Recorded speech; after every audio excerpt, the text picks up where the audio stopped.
As the deadline approaches, less than 2 weeks away, it surely seems like the Orioles and the Phillies once again are matching up as perfect trade partners. But what could that deal look like? Let's find out.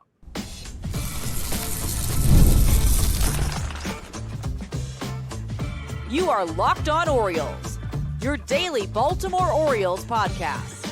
Part of the Locked On Podcast Network, your team every day.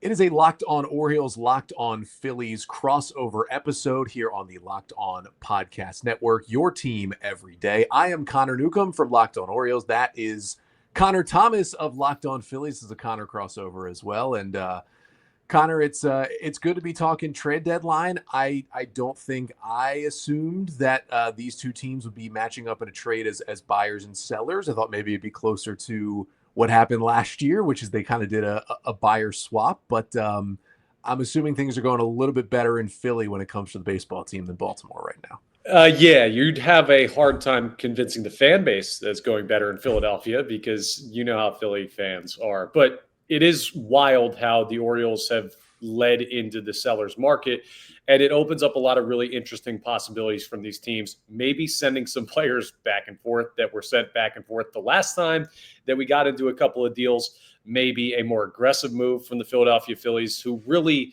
like, the short and long of it is they need bullpen help, they need outfield help, and that's why these two teams match up so well. The Orioles have relievers, they have outfielders, they have guys who are rentals, they have guys who have a couple more years, but they might be willing. And that's where I wanted to set the scene. You said it perfectly what the Phillies need, right? They're a team that has come very close a couple of times to winning a World Series or at least being there at the end. They're trying to maximize every season they have of this core, which is not a young core, but it's a super talented core and a team that I think if the universe is right, they should win a World Series before this thing breaks up, and they got to go for it every year. On the Orioles side, this has been a valley in what's been a really good past couple of years. They're 9 games under. Fans still want to hold out hope because it's only like 7 games out of the wild card, but there are 6 teams between the Orioles and I believe the Mariners right now who are in the final wild card spot. And the Orioles are playing much better baseball. They've been a good team since the beginning of June. They dug too big of a hole, and they have a lot of really talented rentals, which I think the Orioles' plan is right now, hey, we're still going to try to be a winning team in 2026, but this season's kind of toast. And we have a lot of guys who are going to be free agents. We don't plan on bringing a lot of them back after this year. You might as well get something for them. So let's start in the bullpen, because I think this is the most interesting part of the conversation because of who the Orioles have to trade away this year. Our two teams last year made a couple of intriguing deals. The Orioles got Seranthony Dominguez for Austin Hayes. It became pretty clear that the Orioles won that trade. Then it was the Gregory Soto for Seth Johnson and Moises Chase. That one's been kind of up in the air to this point. Chase's been injured. Johnson hasn't, I don't think, pitched a lot for the Phillies this year. He's been mostly in AAA. And Soto's had his good, had his bad, which you know of. So those are the top 2 Orioles relief trade candidates. They're both impending free agents. They're both 30. They both, Dominguez is having a better year than Soto, but they're both still have the good stuff. I don't think the Orioles are planning on bringing them back. I think the first question we have to ask, I don't know what Philly fans' thoughts are, but at least from the Dombrowski standpoint, like, do you think the Phillies would even be willing to just turn things around a year later and make a deal to get one of these two back on their team? That's such the tough thing about it, because if Seranthony Dominguez and Greg Soto were named something else and different players with the same exact situation, maybe it's more realistic. But so much of this feels like perception for Dombrowski because he's got a Hall of Fame resume. One day he's going to be in Cooperstown for what he's done in front offices around baseball, but not quite what he's done in Philadelphia. And this fan base is going to look at, well, you let Jeff Hoffman walk, you let Carlos Estevez walk in this offseason. You replace them with Jordan Romano, who has not been up to snuff. He's got a 7+ ERA right now. And if your answer to fixing the bullpen is what's going to feel like retreads, there's going to be part of the fan base that is upset with that. There's also the issue with Greg Soto and Seranthony Dominguez of the mentality of coming back to a place like Philadelphia. I think the best thing for Seranthony Dominguez was getting out of the city. It felt like one of those instances that you see in sports where the player's kind of in a rut with the team. The talent is there, but for whatever reason, it doesn't really work. And Gregory Soto, never really worked in this town. He had a 4+ ERA both years with the Phillies. So I don't know that they'd be clamoring, the fan base that is, to see those guys come back, even if they are in situations where they could help this team. I think the name that is really focused on for the bullpen is Felix Bautista, which doesn't really seem like a name that's going to be available from the Orioles' perspective. Yeah, didn't Gregory Soto even kind of outwardly call out the Phillies after the trade last year about how he thought he should have been the closer, which is funny because I think everyone laughed at that. And then he was the de facto closer by the end of last season for the Orioles. So he was pitching so well, he kind of got what he wanted. Right. You know, it's so intriguing between those two. From my perspective, looking into a fan base that is much more rabid than an Orioles fan base because it is just Philly, I would think that the hope is that they could separate the two. Like Soto is just Soto. He's maybe a slightly better version than he was at the end of Philly, but he's the pitcher he is. Dominguez has added this new splitter, which has allowed him to get lefties out, and he's become like locked down the Orioles' best reliever. 2 runs allowed in his last 19 outings. The strikeout rate's up. He's still walking guys, but he's been great. So maybe Phillies fans could think, oh, you know, he's a different kind of pitcher now. We can get over that hump. But I understand not wanting that. And that's the other issue here is that while Ken Rosenthal reported in The Athletic on Thursday that the Orioles are listening to offers on Felix Bautista, I don't think they really want to trade him. And that is for 2 reasons. One is, although he's come back from the Tommy John surgery, he missed all of 2024 with Tommy John. He's come back and he's been good, right? At a 2.41 ERA. He's got a high strikeout rate. Like he's been a very helpful and good and one of the better closers in baseball. On the flip side, you're still kind of selling low on Bautista. Like he's still only a half season back from Tommy John. He's still not back to the level where you could have argued he was the best closer in baseball at one point in 2023 before the elbow injury. He hasn't reached that level again. And for the Orioles, you look at him who, he has 2 more seasons of control after this year. And if you're the O's and you're trying to win in those 2 seasons, it's really hard to replace the production of Felix Bautista. So you have to be absolutely if the O's were in full teardown mode, this would be a much better matchup for Bautista, but they want Bautista to be saving games, down the stretch in a postseason run in 2026. Now, the fact that they're listening, Elias listened to everyone, but I think if they were blown away, it's something that could happen. But I worry for the Philly side of getting Bautista that Mike Elias would have to see something like the name Andrew Painter for him to make a Bautista move. And I don't think the Phillies are doing that. Yeah, and Painter's already been pretty much said off the table for Dave Dombrowski and his side. So that's what makes this tough. And we'll talk about the Cedric Mullins, Ramon Laureano portion of it later on. But the Phillies seem like their strategy is going to be one big swing. And then they may make some other ancillary moves. And if that one big swing is back into the bullpen, Seranthony Dominguez doesn't fit that bill. Greg Soto doesn't fit that bill. They could be additional moves individually, but it would be an all-out for Bautista. It would be an all-out for a guy like Yohan Duran, Emmanuel Clase, when we start to look at the American League Central. And if that's going to be the big swing, that's the goal for that move. And that would mean that like outfielders like Mullins or Laureano could fit a little bit more. And that's the prime example, right? Because if the Phillies were to take a big swing, it seems much more likely they do so with a big-time back-end reliever because there's more of them available than a big-time outfielder, which is why guys like Mullins and Laureano are in play. And we'll talk more about them. But I could see much more likely Seranthony Dominguez of the two, him and Soto, coming back to Philly because he had success at points in the postseason in this city. And there's so much to be said for a guy that knows how to pitch on this Phillies team and knows how to pitch in this city.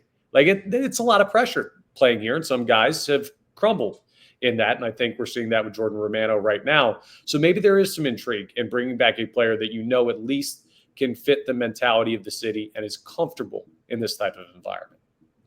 And really the one other name, I mean, there's a chance the Orioles would move someone like Yennier Cano, but he's another guy who was an all-star 2 years ago, and he was sent down to AAA a couple weeks ago. He's back now, but he'd also be kind of selling low.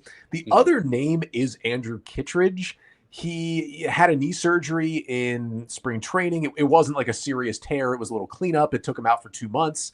He's come back and he's been very much fine, I would say. Like he has not been the Andrew Kittredge that we saw in St. Louis and Tampa Bay the past couple of years, where he was kind of quietly like one of the better setup man in baseball. He's 35. He's got a 4 ERA. His strikeouts are fine. His walks are low, which is nice. he has a team option for next year, so you could potentially get a year and a half of Kittredge. Is that of any use where he probably wouldn't cost too much, and it wouldn't come with the baggage of a Dominguez or a Soto where, if you threw Kittredge in the 6th in a playoff game, that's a good guy to have in that spot. You're probably not bringing him in to pitch the 8th or 9th at this point, but that could be like a cheap secondary option. I don't know if those guys, maybe a Philly, they try to swing for a Duran and they also bring in a veteran middle relief type to go together. Yeah, that's absolutely in play. So I think the order of it chronologically would be a bigger move for a Clase or a Duran, and then you're trying to fill out those spots. But what the Phillies have right now in the bullpen is a Jordan Romano with a 7+ ERA, who has not really handled the high leverage innings consistently. Orion Kerkering, who at 24 is still trying to find himself at the major league level. And then you also have Matt Strom, who was an all-star last year, but has pitched to mid-3s ERA this year and looks like he's regressed, has never really had plus strikeout stuff. And with Jose Alvarado getting suspended, those are the only 3 guys in this bullpen that are even remotely comfortable for Phillies fans to see in like this hypothetical playoff bullpen situation. And all 3 of those guys come with their downside. So the Phillies need to fill this out with just legit dudes that can throw at the major league level. Seth Johnson, who you brought up earlier, he's in the major league bullpen right now, and he hasn't thrown a lot, but that just kind of shows you where this bullpen is at. Is they've been flipping guys from minors up to majors constantly all season long. So even those relievers where like, could this guy work, kind of a low 4, high 3 ERA, those are all in play if the Phillies do make a big swing to fill out the rest of this. So we'll see if maybe Philly's interested in someone like Kittredge, but I think the other match here is outfielders, and that's what we're going to get to next. The Orioles have a couple of guys they could be interested in moving, and they could certainly help out the Phillies in this run, and we'll break down what maybe a deal like that could look like coming up next. But first, this crossover episode, Locked On Phillies and Locked On Orioles, is brought to you by FanDuel. Summer sports are in full swing, and whether you're all about baseball under the lights, golf on the green, or high-stakes soccer action, FanDuel is the best way to make every game more exciting. You're already following the action. Why not make it a little more thrilling? With FanDuel, you can get in on the game while your friends are getting sunburned at the beach. And the best part about FanDuel is it's easy to use. There's a fast payout and makes even regular season games feel like must-watch events. And if you're new to FanDuel, new customers can bet just $5 and get $150 in bonus bets if your first bet wins. Just open the FanDuel app today or visit FanDuel.com to get started. It's Connor Newcomb and Connor Thomas of Locked On Orioles and Locked On Phillies. Little crossover episode here. So, Connor, we talked about the bullpen. The Phillies have needs, but I think there's just an interesting amount of baggage here that might make these two teams not want to do a deal because Dominguez and Soto at last year's deadline came directly from the Phillies. As you said, I think there'd be more welcoming of Dominguez. Soto kind of shut that door on his way out, I think. So maybe that one does not happen. But Dominguez had some, remember when he first came up, he was the closer, right? In Philly, he was like 22. The team still wasn't back to being good yet. And then he was closing out games in the 9th inning. Let's move to the outfield, though. What is the situation? What level of panic are we at in the Rojas, Marsh, Castellanos situation out there at the moment? Yeah, we're at the major league level at DEFCON 2, I'd say. We're not quite at the absolute worst, but we're getting up there. And this idea that Justin Crawford, who right now is a AAA tear the cover off the ball, their top outfield prospect, he's number 3 in their system overall. The wait for him to come up has been going on pretty much since April, and it doesn't seem like the Phillies are in any rush to move him to the major league level for a contending team. So they're only 21 years old. So if you look at what the Phillies are stuck with right now, they have Brandon Marsh, who has been swinging it a little bit lately, but went through a stretch to start the season where he looked like he couldn't hit at the AA or single A level. Yohan Rojas, who is an underachieving offensive player, better as a defensive replacement. Nick Castellanos having a nice solid year out there. He's never going to win a Gold Glove, but he creates enough offense in the middle of the lineup to make up for that. And Max Kepler has been one of the more disappointing offseason acquisitions in all of baseball. He's hitting like 210. He has shown a little bit of power, but man, has he been miserable at the plate. And he doesn't face lefties. So his replacement in a platoon is Otto Kemp, who's like the Phillies' 24th overall prospect, who has not played left field at any level besides a little bit of AAA this year. It's a mess. So any help at any position, preferably right-handed bats, are what the Phillies are going to be after in the outfield. The problem is there just aren't premier right-handed outfield bats that are going to be on the market this year. So that means guys like Cedric Mullins, who's a lefty, or Ramon Laureano are certainly in play. Let me make the case for Ramon Laureano being close to a premier right-handed bat this year, because the Orioles went and got him for $5 million per year. And here's the other nice part about Laureano. $6.5 million team option for 2026. If he is producing anything close to what he's done this year, he is worth a lot more than $6.5 million, where you can just check a box and get him back for that price next year. Now, that's why some Orioles fans don't want to trade him, because Ramon Laureano, 284, 350, 517 slash for a 140 WRC plus with 11 home runs this year, where he's cut his strikeouts, he's upped his walks. He's basically become an offensive player that we've never seen. If he does this for the rest of the season, this will be his best ever offensive year. And I think people know Laureano more for the insane throws he's made from the outfield, the incredible arm that he has. But even back in the day with Oakland, like, he had some good offensive seasons in his early 20s. He has not done something to this level at the plate, and it looks fairly sustainable. Like, there is some high BABIP that he's running with, and I think he'll come a little bit down to earth, but he can play all three outfield positions, and he's hitting the ball hard, and he's hitting the ball in the air, and he's doing damage. He's barreling the baseball. His hard hit rate is by far the highest of his career. Like, there are legitimate things here with Laureano where I think he's taken some sort of step forward. And it sounds like the Phillies need somebody who could maybe hit right-handed or hit it all.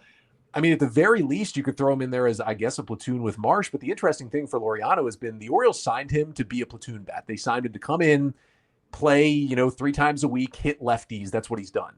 He's hit righties to an enormous number, whereas he's been just kind of okay against left-handers, and he's turned into an everyday player for this injured Orioles team. He's hitting 307 with a 166 WRC plus against righties, basically been league average against lefties. So he's a guy who, if he keeps this up, you could play him every day. I mean, that could be a guy I feel like that could fit in that Philly outfield nicely, because he could play all three positions. And if he's producing like this, you bring him back for cheap next year. And even if he sinks more into a part-time player next year, it's probably still a valuable piece for that team. Yeah, absolutely. And the Phillies have had an issue in the corners for years. They've had an issue in center for years. So anywhere somebody can slot in is fine. He'd probably fit better as a platoon with Kepler in left, because it's much more likely that the Phillies do something with Brandon Marsh at the deadline than I think it is with Max Kepler. Max Kepler was on a $10 million deal, which is, of course, cut down prorated via how much he's played this year. But still, it would be a tough contract to move off for a guy batting 210. And he's also a guy that still has pop. So he'd be the guy that you want to keep. And then maybe him and Laureano, they platoon out in left field. And then you call up Crawford. Let me run you through what the ideal Phillies scenario is. And this is why Laureano fits for me. The Phillies move Brandon Marsh at the trade deadline. Max Kepler gets a platoon mate, a right-handed hitter like Laureano in left field. Justin Crawford gets called up to play center field. Another lefty bat, so that could be a guy that Laureano works in with as well. And then you get 2 relievers, one high level and one mid-level, like a Kittredge that we were talking about earlier. So there are multiple players we've already talked about that kind of fill that bill, and that makes Laureano really interesting. It also, to me, makes Mullins less interesting, because I feel like my description of Max Kepler with he showed pop, but the average is low, left-handed bat in the outfield, kind of matches a lot of what Mullins has been this year. Yeah, Mullins just a more center fielder type Max Kepler, basically, is what he's been. Like, if you're worried about defense and center, Mullins will give you that more than Kepler. But I'm so intrigued that you say that too, because I've been talking about on Locked On Orioles how I have no idea what Mullins' trade value is, right? He's a good center fielder by the eye test, but his defensive metrics are not that. They're not Gold Glove level. He was maybe one of the best hitters in baseball in April. He hasn't been very good since then. He usually doesn't hit lefties. This year he's hitting lefties much better than righties, which is kind of weird to put him in a platoon spot the way he's been going. He's an impending free agent, so that obviously lowers his value a little bit. There's not a lot of rental center fielders that ever get traded at the deadline, like true starting center fielders, so I just don't know. So it seems like And again, if these guys just weren't named for Anthony Dominguez and Gregory Soto, we'd have an even better trade package that we're putting together. But it seems like Laureano might be the fit in Philly. So we're going to take one more break. When we come back, let's play GM. Let's do Elias and Dombrowski right here. And let's try to put together a deal that helps the Phillies this year, helps the Orioles next year, and makes everybody happy at this year's deadline.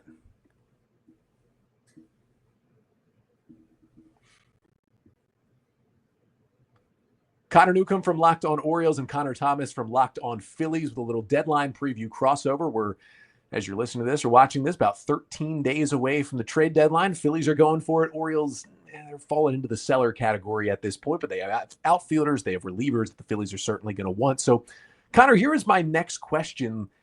If the Phillies could get a deal done where they say it's a Laureano and an Andrew Kittredge in one deal from Baltimore, I mean, does that fill two holes on the team? And do you think Philly would be willing to, pay up a little bit prospect wise to get two players in one deal? And the nice thing about the two of them is they both have team options for next year. So if they perform well, neither of them have to be rentals and they can both be 2026 Phillies as well.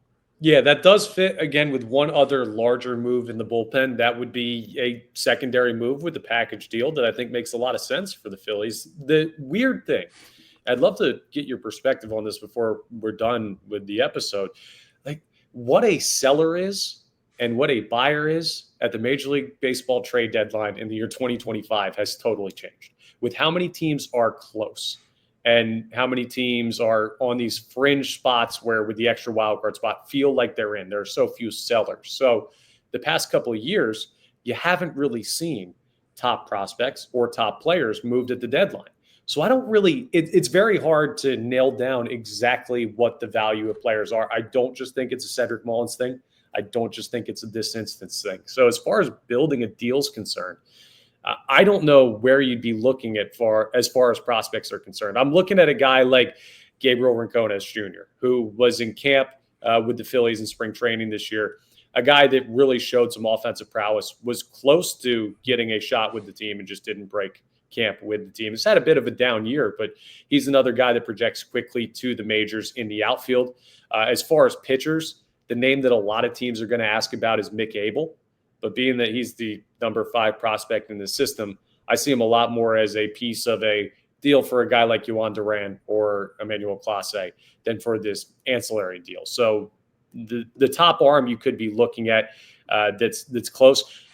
Here's the question. Now we're going back and forth, and this is the issue with the Orioles and Phillies. You want Seth Johnson back? He's at the major league level right now, and he's looked okay through like 4 games worth of work. So here's what's interesting, right? It's the flip side of the Soto Dominguez, where it's like, if you're Mike Elias, are you going to take that guy back? Do you have more room for him now? Yes, you kind of do, because you're in a different spot in your bullpen. Another name that might be surprising for me to bring up, given that he's been in the bigs this year and it hasn't really gone super well, is Michael Mercado. I feel like is someone where he would have maybe a bigger runway down the stretch and a little less pressure if he were in the Orioles bullpen, and could potentially have a chance to develop into something in Baltimore. And it also kind of fits the mold of the Orioles, where they're looking for guys who are either already in the big leagues or knocking on the door, because at the very least they want the timeline to be 2026. This is at least a big league player for us. Doesn't have to be a big league regular giant part, but at least a major leaguer by 2026. And that's someone I've looked at because he's gotten a little bit of a taste this year. He is a little bit older, right? He's 26 years old, I think, at this point. And I don't, is he healthy and in the bullpen right now? Is he back in AAA? Like what even is his status at the moment? Yeah, he's healthy. He's down in AAA. He's come up a couple of times and he just looks lost. Sometimes when you get a young relief pitcher up there, you can just kind of tell. They get the deer in the headlights look of like, okay, the stuff looks like it's kind of playing. The mentality doesn't look like it's quite there yet. Last year, he actually looked more comfortable at the major league level because he came up for a couple opportunities last year. Did not look bad. This year, I projected him as one of the opening day bullpen members, had a rough spring training, has had an okay time in the minors, had it rough when he came up to the majors earlier this year. So it could just be that the Phillies bullpen this year is completely cursed, and anybody who comes up from the minors, it just has a rough time because that unit feels like they have so much pressure based on the way they started the year slow. But Michael Mercado, that's a guy the Phillies would be willing to move off of. That's a guy that I don't think the fan base would be sad to see go. And maybe less pressure with Baltimore opens up an opportunity for him. But I'd be careful looking at him as a guy that's going to contribute heavily at the major league level. He can make it there, but he hasn't really shown anything in Philly that says he's a mainstay in a bullpen at the major league level anytime soon.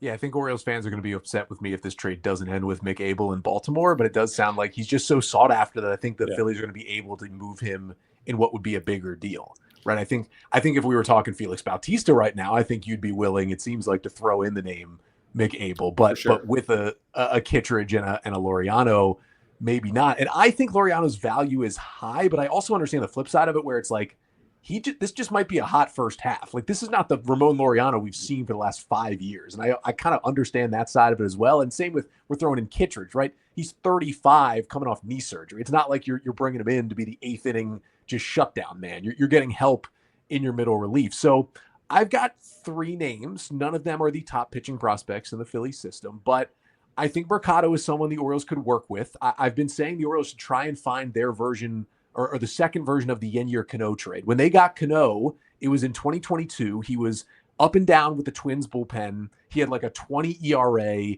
He'd been good in AAA and then looked horrible in the big leagues. And the Orioles kind of got him as a throw-in.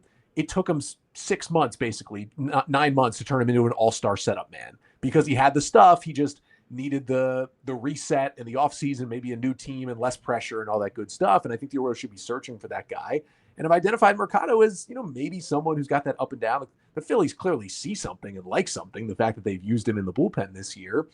So if a Mercado was paired with a Seth Johnson and maybe like a Wenhee Pan, I know he's a guy down in single A out of Taiwan who's got some good stuff and putting up some good numbers, but I mean, he hasn't even made it to double A. I don't think the Phillies are looking at him being a factor till 2027, probably at least for their team. Like, is that too much? That's 3 arms where you are giving up 2 guys who could theoretically pitch innings for the Phillies down the stretch. But I think if you told a Phillies fan right now, hey, we don't trade these guys, but neither Johnson nor Mercado are on the playoff roster, I don't think they would be very surprised by that. So is that a fair package to get a Laureano and a Kittredge back?